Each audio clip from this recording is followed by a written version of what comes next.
All right, ladies. Well, thank you so much for being here. We are going to go ahead and get started, and I am going to hit record here. So you might see a little button pop up, and we are going to start recording. So welcome, welcome, welcome. I'm so happy to have everybody here. And as you can see, we have two wonderful ladies here with us. So our Hope Zoom this evening is going to be hosted by Brooke Wagner, local KOLD news anchor, and of course, Jennifer Phelps of 100 Plus Women Who Care Tucson.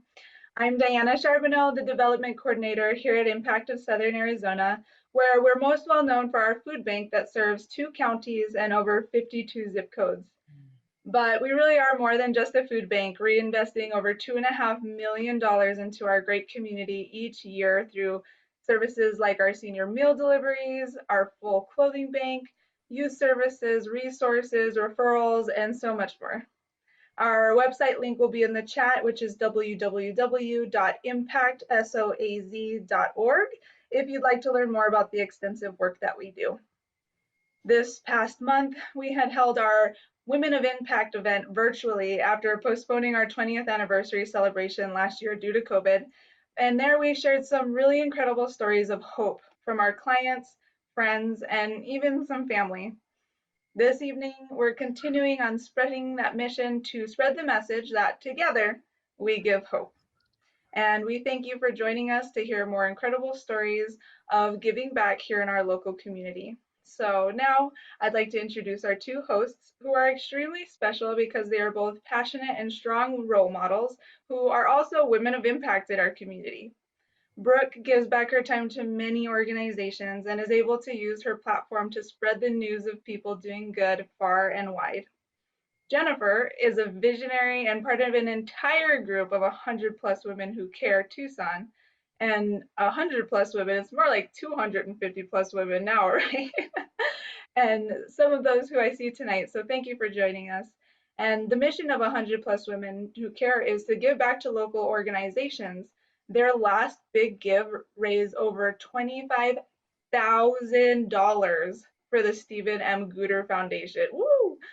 Keeping hearts beating, and that's just incredible. Great job, ladies. And so without further ado, I will turn it over to you, ladies.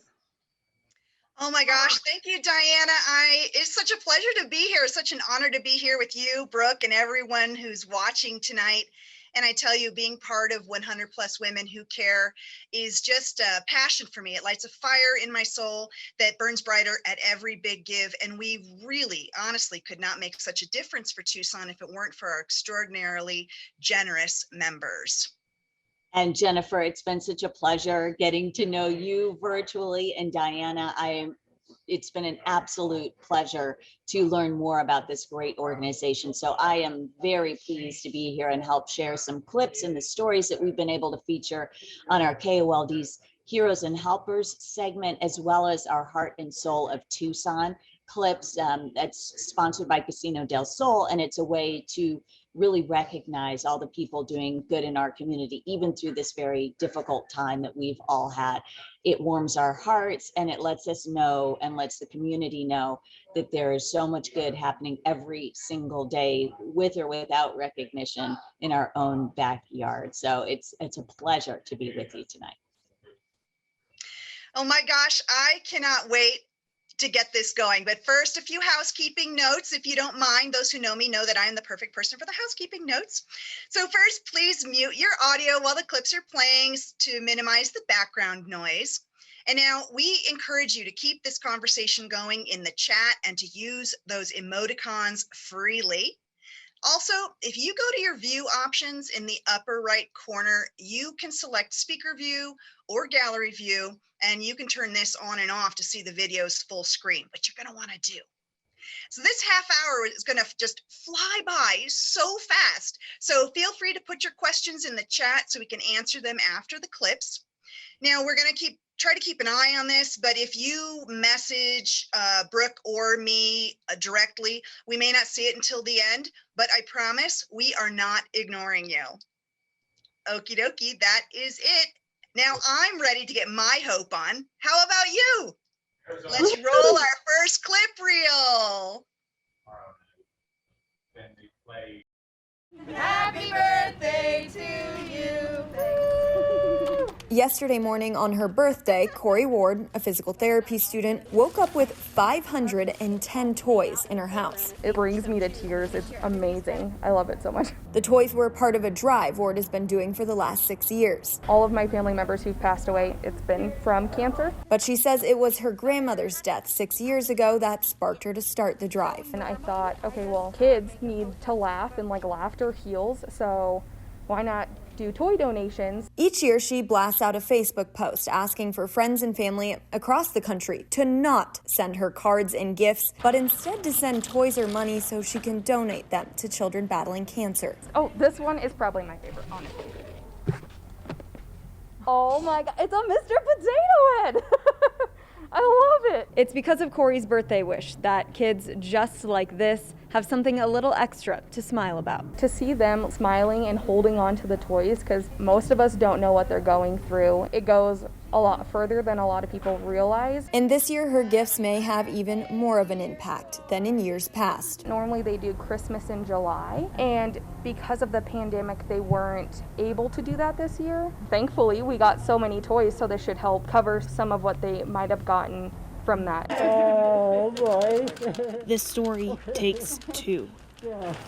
Oh, shoot. It's time we do something. A chance to hug a loved one. I'm sorry, is very emotional. Yes, it is. We haven't been able to hug her or touch her since first part of March. Oh, it felt so good. Overwhelming. Yes, yeah, overwhelming. In a time when there's so much distance, even with hugs, I mean, I didn't really even feel the plastic or anything. a simple embrace can take us back to a time we were all a bit closer. But it's good seeing you. My shop is a mess now.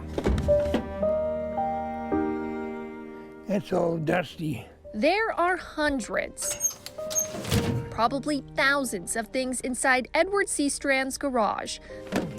Piles of memories that have piled up over the years. This is it. It's all full. Yet he can tell you where everything is, or claim to, and why it has to stay right where it is. Because I use a lot of it. But that mindset of having to keep everything goes beyond his garage. It spans to his entire property, a problem that is spinning out of control. The buildings are full. I got a bunch of antique stuff. So much stuff that it's unbelievable. At 94 years old, tackling the mess is something Edward can't do on his own. One of the few things, though, he can do himself is go out to dinner, where one night he found the help he needed. So Erin called me, we were meeting for dinner, and she said we had a third for dinner at Cracker Barrel. Sarah Bauer and her friend Erin decided to take a chance and sit with a complete stranger to simply beat the long wait.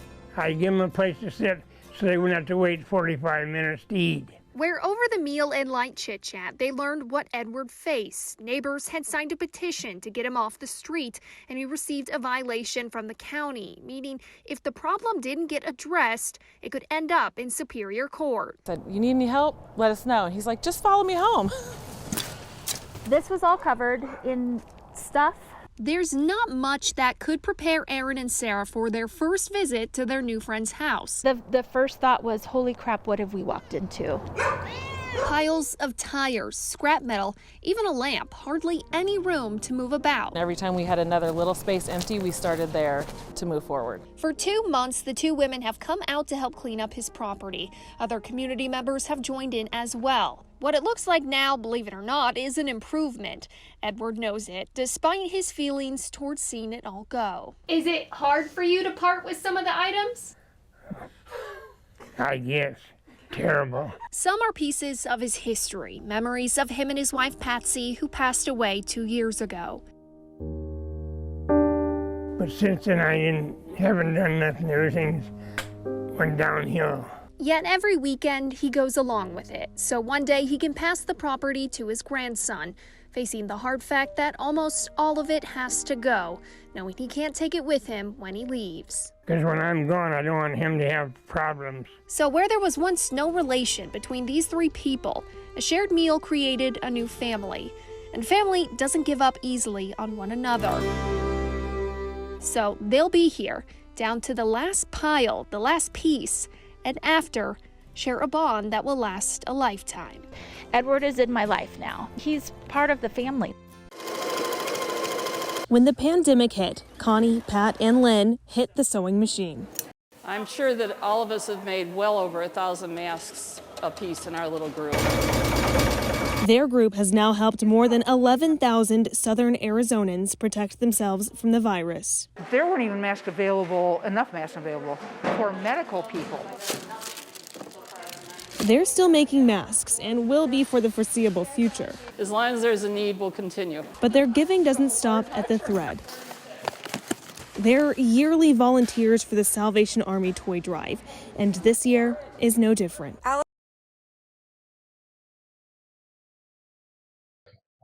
I love that. It is still one of my favorite stories, absolutely.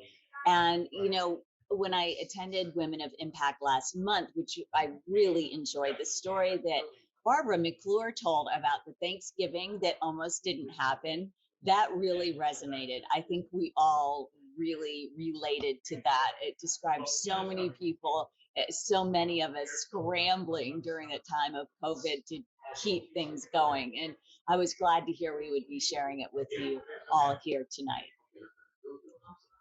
Yes, and I love Barbara, and it is so impressive, the breadth of work that is done at Impact of Southern Arizona every single day. And now, how exciting, we get to hear about this from Barbara herself.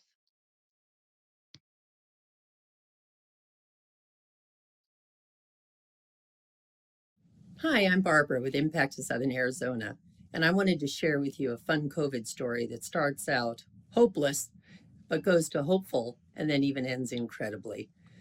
For more than a decade, Impact has been giving out hundreds of Thanksgiving dinner kits every year, and it is an amazing process. We have it down to a science, but of course in 2020, everything had to be rethought out because people couldn't stand in line so close to each other, and we had to convert our Thanksgiving dinner kit giveaway to a drive-through outdoors. So we planned for weeks and weeks and had it all fine-tuned. We were set up to do it at the Golden Goose Thrift Shop, and we do it typically on a Monday, but we bumped it to a Sunday because that's when they're closed. And we were going to, of course, have hundreds of cars in the parking lot. So we were all set to go. Food was ordered. We were volunteers signed up. We were ready to go. And then on Thursday afternoon at about 1 o'clock, a phone call came in from our food supplier. And he said to me, I hate to do this to you, Barbara, but we don't have any turkeys. And I couldn't believe it. I said, no turkeys at all? Because we had hundreds on order. And he said, no, they didn't come in. There are supply chain problems. Turkeys are short all around town. We can't give you any, or we won't have any for our own store. And I thought, oh my gosh, what will we do? What about the rest of the food? How much of the rest of the food do you have? And he said, none of it. None of it. So I kind of hung up the phone in disbelief and a little bit in shock and thought, oh my gosh, it's Thursday at 1. We have Friday, Saturday, and it's Sunday morning. People are going to be in the driveway. So we immediately got on the phone. I called Michelle and we brainstormed, and we ended up calling all the markets. We order food from Fry's for our food bank and from Safeway, and all the different markets are partners of ours. But not one had enough turkeys. In fact, if you remember back at that time, things were rationed and they could only sell us one turkey. And even our staff and our volunteers were saying, we'll drive all over town and we'll pick up turkeys from different markets. But if you're trying to do hundreds of turkeys, that's just impossible. So we didn't give up. We never do at Impact. We just innovate and come up with another creative thought. So we ended up calling a small IGA market way out in Coolidge. And it was somebody that my husband knew. His parents owned the shop. So we called out there And they were so generous. They said a lot of their community had already come in to pick up their turkeys. So they gave us 150 turkeys and bags of potatoes and everything that they had that they could give up. So then we went on and we called Shamrock, and Shamrock said they could fill out most of the difference for us. Shamrock provided us with frozen pies and the rest of the turkeys. We had more potatoes from Shamrock. But the problem was, in the past, what we would do is we would pick up all of our turkeys the morning of the event and then take them to the fire station, and the Catalina Elks would pack all the bags and the Rotary would come in and give all these kits away. But we couldn't pick up the turkeys on Sunday morning. So Shamrock was very generous, and they lent us a refrigerated truck, and they dropped it off on Saturday and kept it overnight there. So we went down to Coolidge. Volunteers went down on Friday and picked up all of this food. Then they put it in the frozen truck. And by Sunday, we were ready to go. And I tell you, it was the most amazing thing. So all of what you see are the things that people got in the kit. They got stuffing and cans of vegetable, cranberry, potatoes, pie, turkeys, rolls. Everything they needed for Thanksgiving is what we usually gave out. And this year, there were some things we just couldn't get because of the shortages. So our board and our auditor allowed us to give everyone a $10 bill to also go out and pick up whatever they needed. Maybe it was whipped cream for the pie, or maybe they didn't care for yams and they could buy whatever they wanted. So the beauty of it was that Canyon Community Bank, who's been a longtime partner of ours, we were the 6th customer to open an account here in Catalina for that bank. And they found hundreds of fresh, crisp $10 bills. We put them all in envelopes with a wonderful Thanksgiving letter about the crazy year and wishing everyone a wonderful holiday. And all of our partners and all of our volunteers and all of the community came together and made hundreds of these kits possible. So as I said, on Thursday, we were feeling pretty hopeless. By the weekend, we were hopeful. And by the end of Sunday, hundreds and hundreds of people had incredible Thanksgiving dinner kits. And I'll tell you, the generosity of the people who volunteered and the thanks that we received from our clients was absolutely wonderful. So really, it was a wonderful story of a wonderful Thanksgiving that started kind of crazy but ended beautifully. So we thank all of our partners and all of you who donated for our Thanksgiving dinner kit giveaway for making this possible.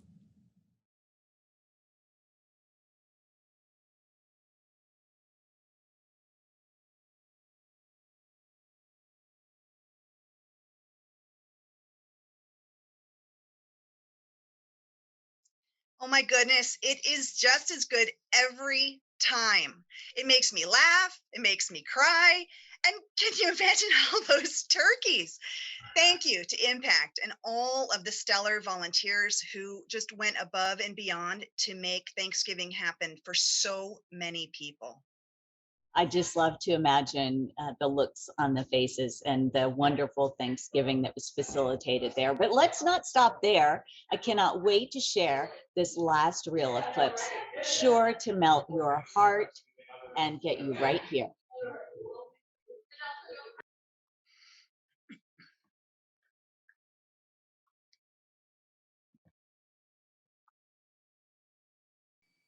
Alice Rajima was born in Rwanda and came to the United States 8 years ago. She has 6 children and spends much of her time taking care of her son who has autism. Alice says her church family has become her family here in America. I feel happy inside me because it was a long time without have people who can give me love.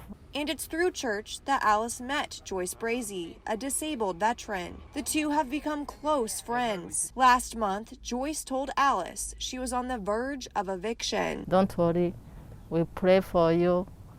Everything will be okay. And then Alice surprised her, giving Joyce $100 to delay the eviction and more time to pay the rent. I thought, only in America can a refugee save a veteran.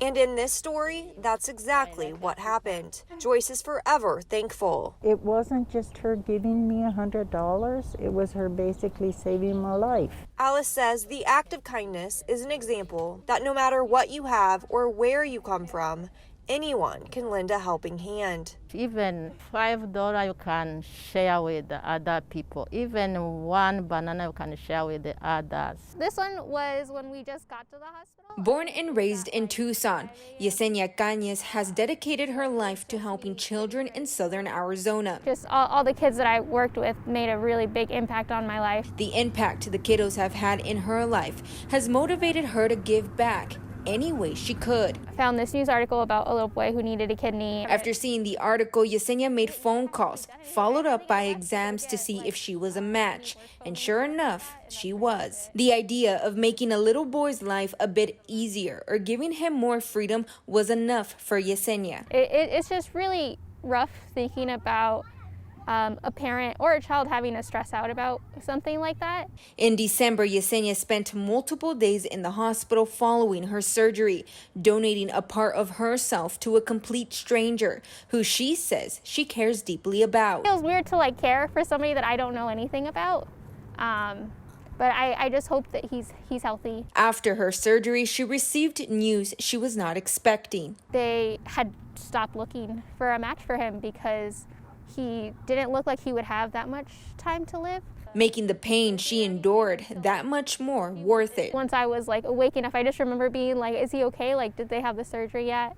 But her heart and soul tells Yesenia that if she had to go through it all again, she would. I'd go through the surgery all over again. Absolutely.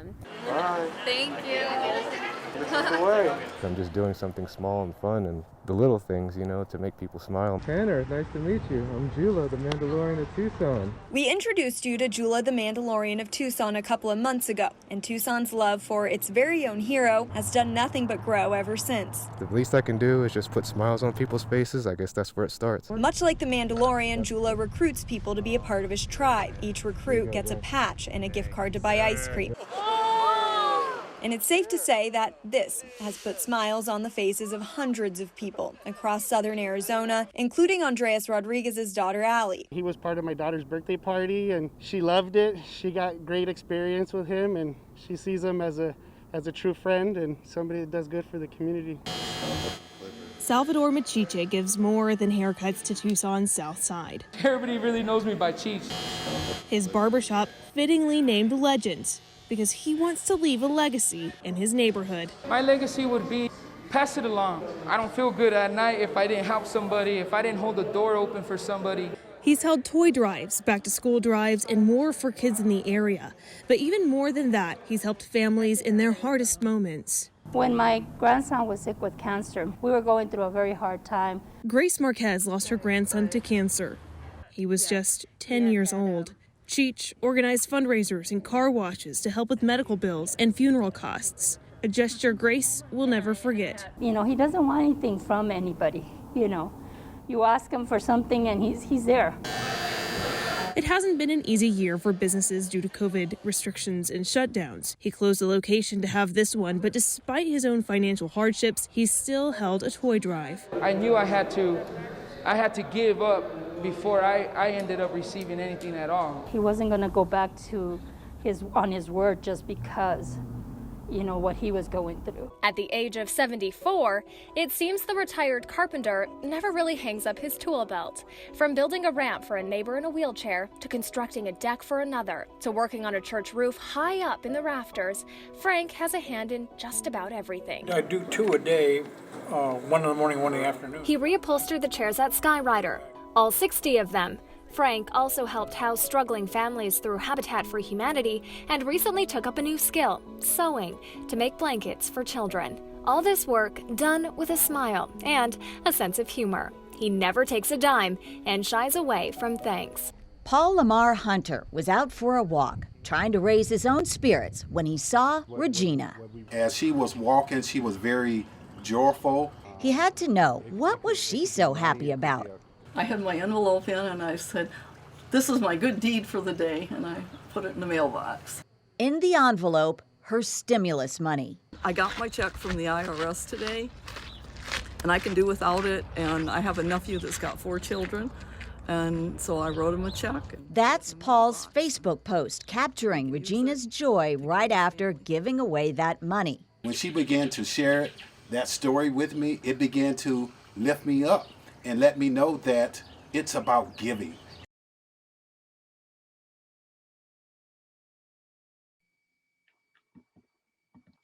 I am always blown away by these stories and the impact that people make. And our hope is that sharing these stories with you will exponentially increase their reach and the message that together we give hope. Because one small word, one small or large action can make a life-changing difference for someone.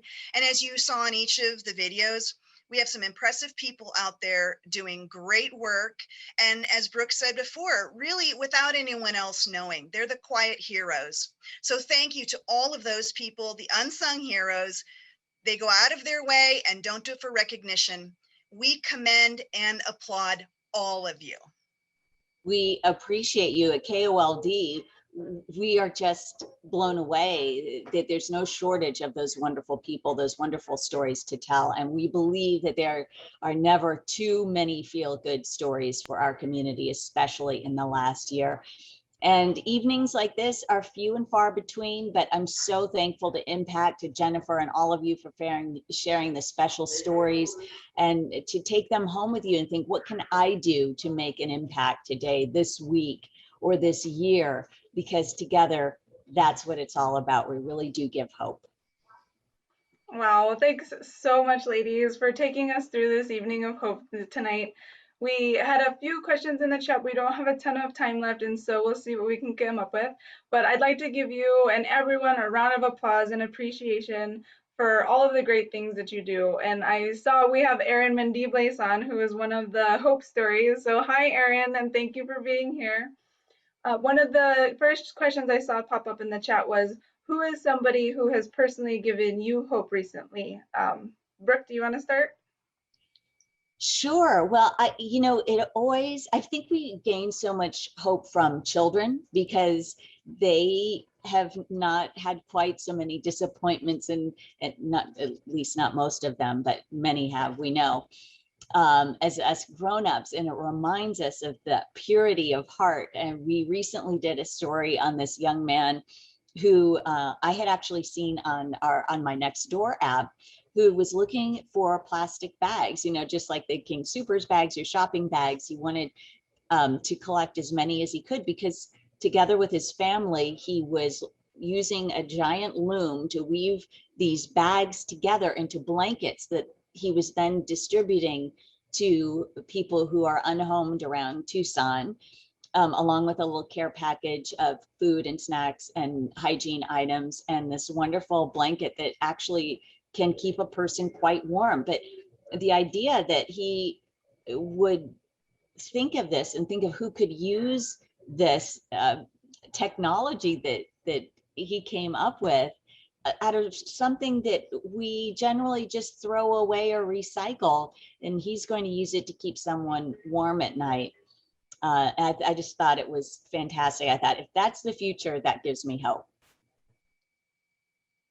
Awesome. And for me, I still am always touched by all the first responders and nurses and doctors who kept everyone safe and took care of families throughout all of this. And I have to say, I'm also really proud to be part of 100 Plus Women Who Care, because through all of this, we only missed one big give, and people came together to figure out how to do this virtually, and we were still giving. And it was such an important time to reach out to our organizations who are in particular need. And it's wonderful to see so many individuals coming together and making a bigger impact than they could on their own. It's wonderful to be part of the Tucson community.